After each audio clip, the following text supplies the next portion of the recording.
Un tuffo nel passato a Romano Dezzolino per riportare la storia della Grande Guerra proprio in quello che fu uno dei teatri del conflitto, Villa Negri.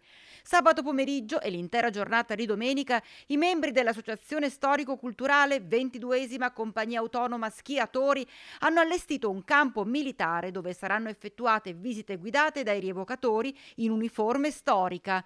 Un messaggio da lanciare soprattutto ai più giovani. L'obiettivo è ricordare, insomma, gli avvenimenti che hanno visto protagonista anche Villa Negri, perché appunto Villa Negri durante la prima guerra mondiale era un ospedale da campo e l'obiettivo attraverso queste rievocazioni appunto è avvicinare il maggior numero di persone possibili, adulti ma soprattutto giovani, a conoscere il tema, insomma, della Grande Guerra, ma anche romano durante la Grande Guerra, insomma. Saranno presenti vari angoli storici con gli accampamenti, i rievocatori inglesi, i rievocatori austriaci, fanteria, alpini, insomma c'è un po' di tutto. Non è mai facile cercare di trasmettere quelle che furono le sensazioni e quello che provarono i soldati durante la Grande Guerra.